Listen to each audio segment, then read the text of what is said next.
consumed by lust, by drink, by coveting. You will be doomed by the Prince of Darkness. You will be doomed to eternal sin. You will be doomed by the devil. Hallelujah. Hallelujah. So, neighbors, what will it be? The choice is yours.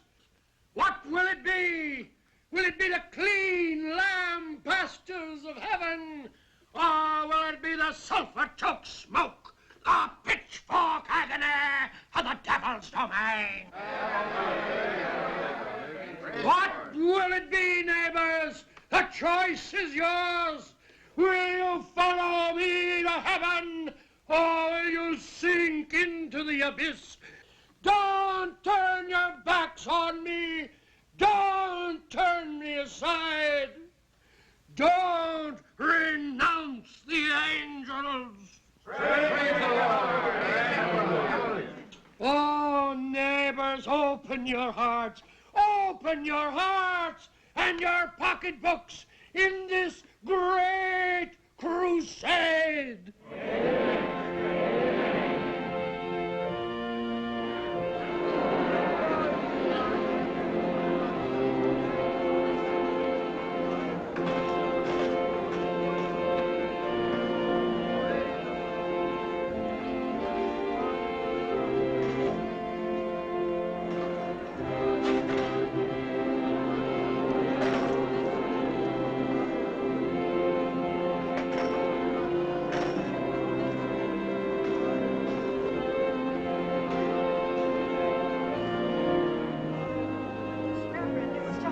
I'll be here tonight, too.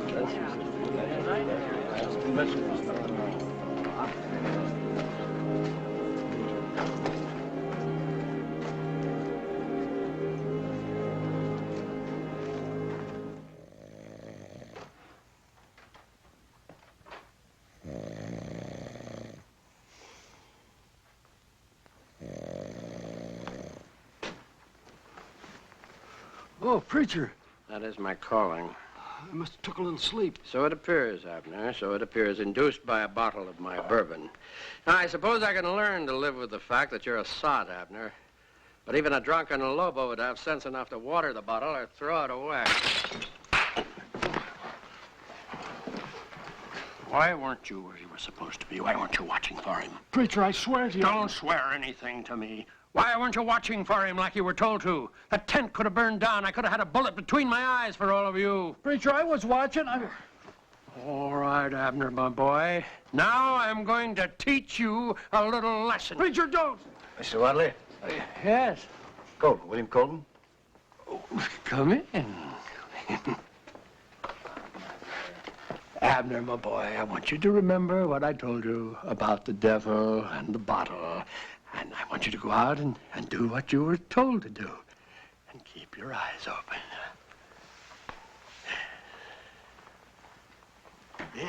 Yes. Sit down. Sit down. Oh, please excuse the appearance of the place. Please. I've been deputized as a federal marshal. Your letter to the territorial marshal said it was urgent.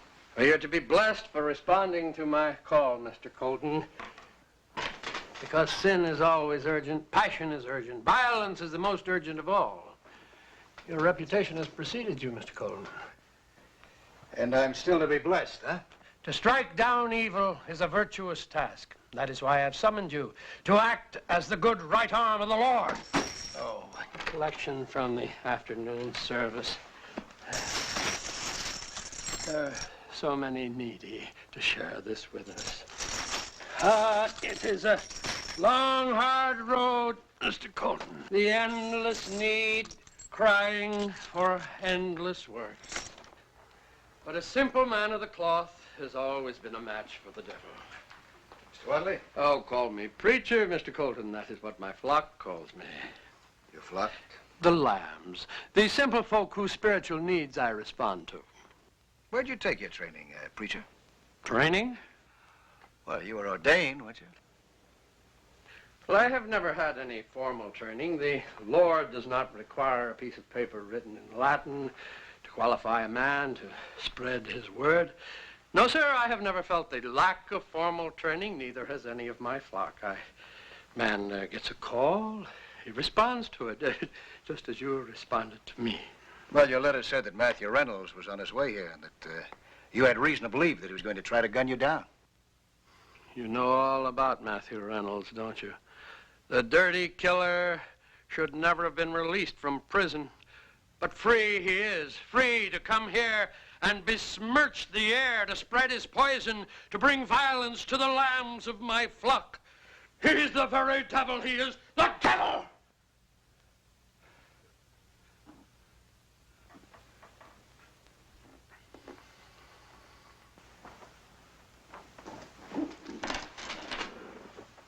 Well, Mr. Colton.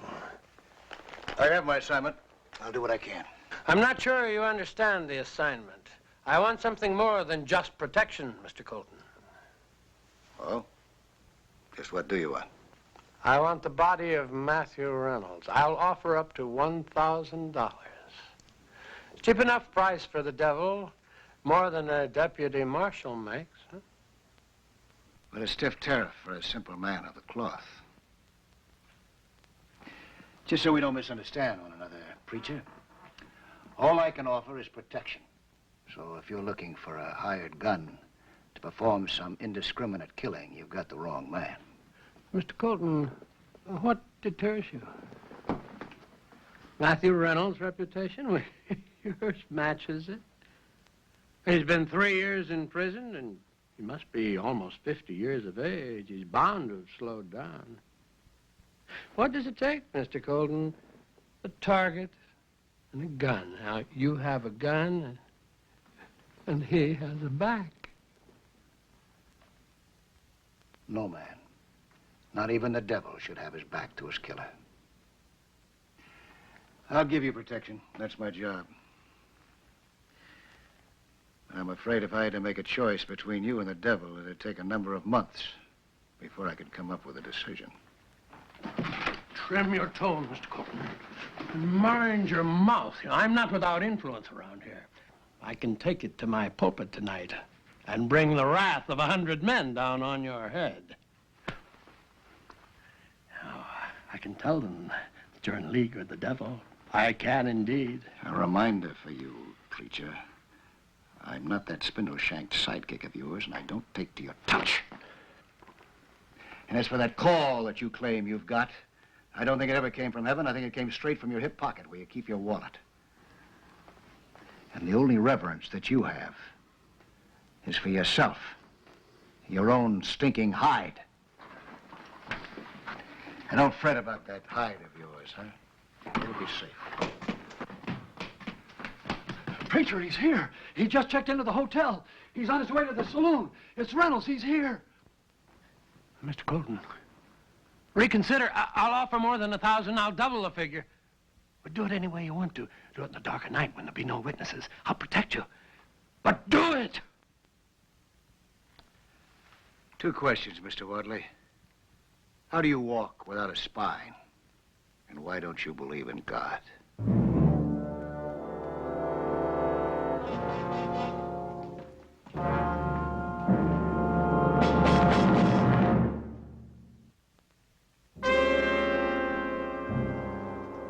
Just so we understand each other, Chisholm.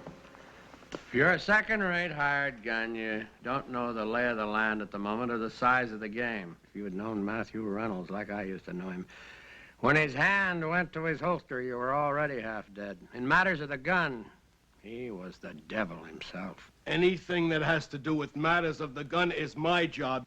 I don't even know why you got the marshal in here. I could have handled it. You or any one of 20 others. But I wanted it done legal. I want it done legal still. Now, I want him to draw, and I want you to get him. I want you to get him so burned that he does the inviting. Now, do you understand that, Chisholm? I got it. Will you relax? You'll be preaching a funeral service by tomorrow morning. That I guarantee. Chisholm, just make sure it isn't yours. An old-time gunman out of prison? Why, I chew up that kind, Reverend, and I spit him out.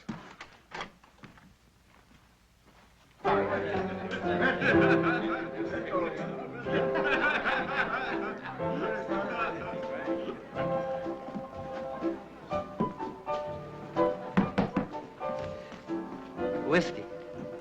Whiskey? Whiskey. You sell whiskey? It's brown-colored stuff. Comes in a bottle. You just pour it in a glass. Whiskey. Sure thing.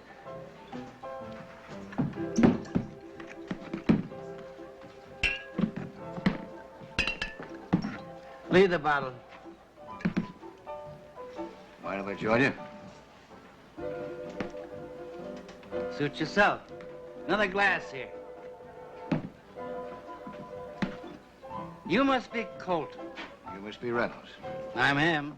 Pulled in about an hour ago and checked in at the hotel.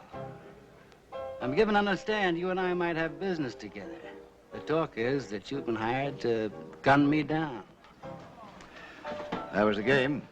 Stakes were as high as $1,000. I didn't care for the game. I came in here as a deputized federal marshal assigned to the task of keeping Mr. Watley's sanctified hide quivering in the full bloom of life. That much I will do, Reynolds. We may never be old friends, Mr. Colton, but I like your style.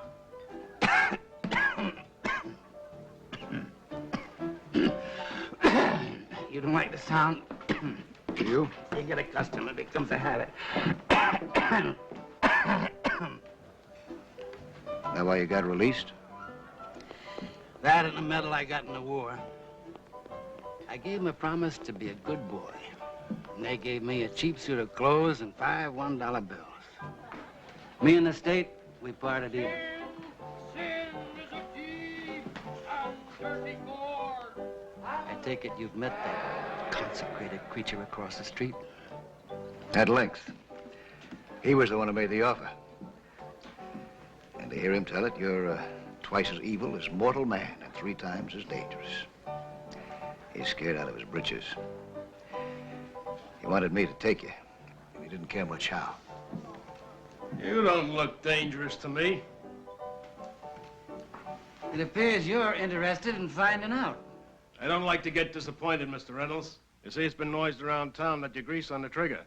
You don't look the type. You look like an old man with a prison tan and maybe a scrapbook or 2, but nothing more. I fall wrong?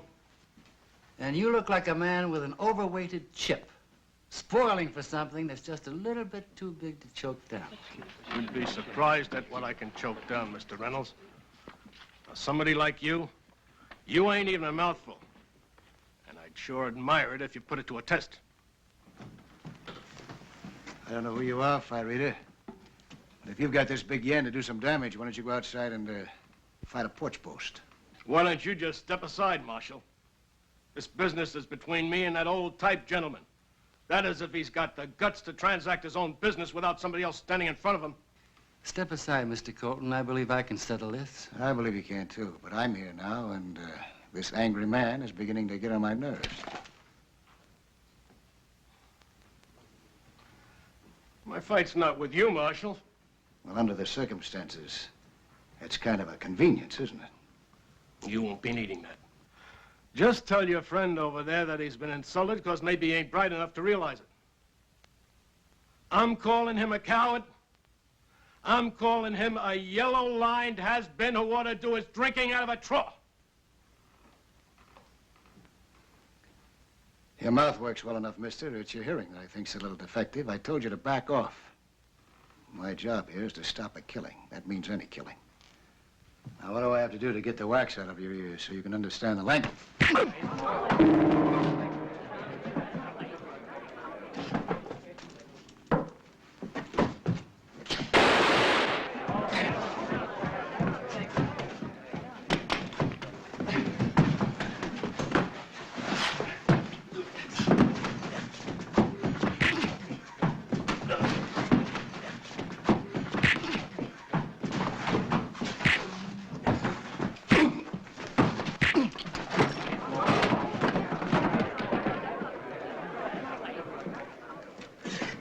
You busted my arm. Well, after you visited the doctor, you tell whoever sent you here that if there's to be any more calling, call me. Mr. Colton, you deserve a drink for that. Thank you. You surprised me, Mr. Reynolds. We talked about style a little bit ago. Yours has changed. Has it? Style becomes instinct after a while. Yours would have been to go for your gun. You very wisely didn't. I'd like to know why. You'd like to know why?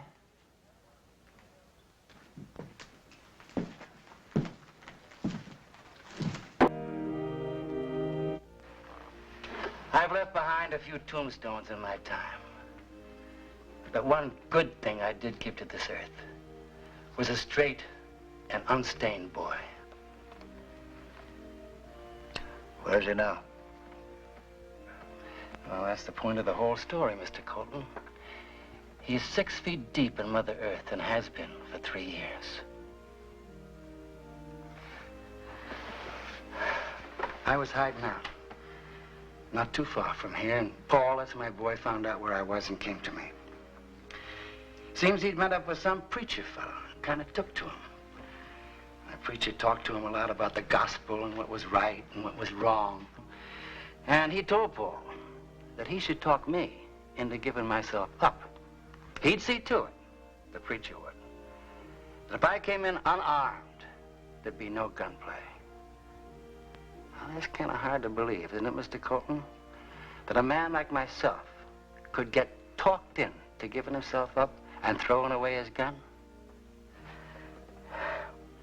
But Paul, he spent a day and a night in my room telling me that if I paid my debt, I could walk out a whole man and a clean one. Paul, he said, Paul, now you'll have salvation. That's what he said.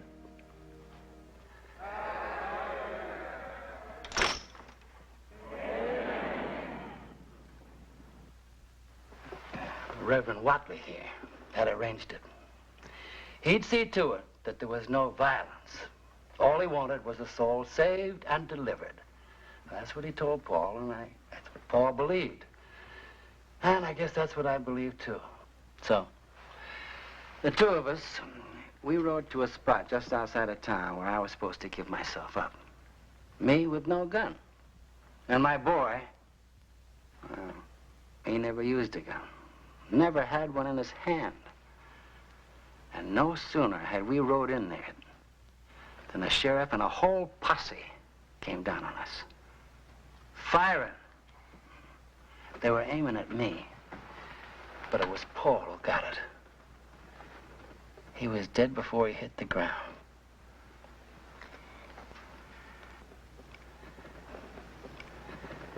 And there behind a rock was the Reverend Watley. He'd arranged the whole thing. There was a $500 reward for me, and the Reverend Watley claimed it. So, there on the ground lay my boy, dead at 18. And there behind a rock was the righteous minister. He should have been under the rock. Mr. Colton, in all of my unholy and unsanctified life, I've had only one love. After my wife died, that was all I had left, and that was my boy. And I've spent the better part of 1,000 nights figuring out the best way for Reverend Watley to cash in his blood money.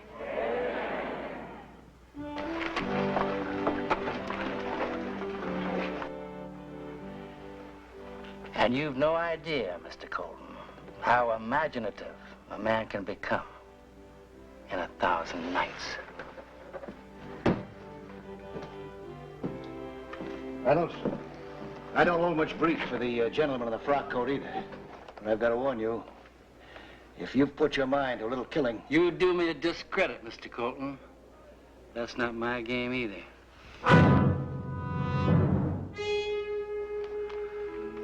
I wouldn't gun that down. I'd set a trap for it or squash it under my heel. That strikes me the boot's on his foot. You're not wearing anything in that holster. He's got himself another hired gun. So there might be a little killing after all. Don't despair. You'll be able to ply your trade tonight. You're not going to walk down the street without a gun. That's the idea. See how imaginative you're getting? Where do you think you're going? Just a little stroll until I turn in. Into what? You're brave?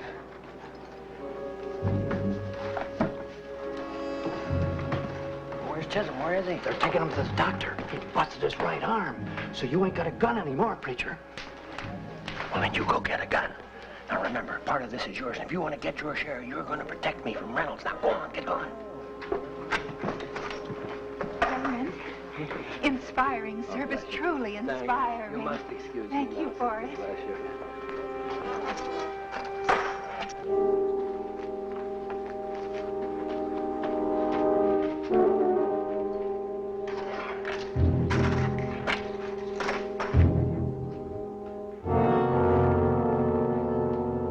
I'm warning you, Reynolds. I told all these good people, I told them all about you. If you make a move against me... Against you, Reverend? Why would I make a move against you? You're an evil man, Reynolds. You're an evil man. These people know all about you, how evil you are. They all know how evil you are. I'm sure they do, preacher. I'm sure that you've informed them as to just how evil I am. But about yourself, preacher. About yourself. Do the good people know about you? This thing here, masquerading as a minister, impersonating a man of God. This quaking item in a black suit who calls you his flock, his talent is for fleecing. That and betrayal, preacher. That and betrayal.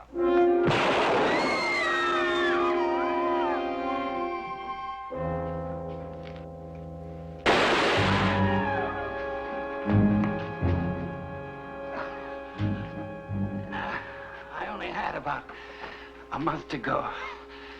So all you've robbed me of is a few weeks of pain.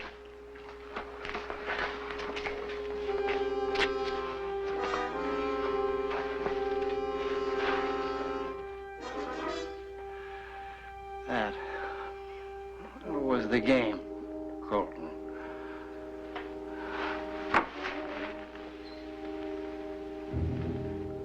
You saw him. Everybody saw him. You all saw him. He was coming for me.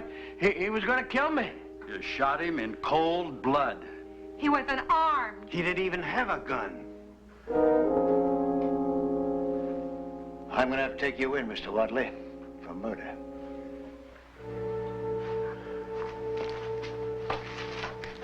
You're taking the minister? We never had a minister here, ma'am. Neither a man nor a man of God.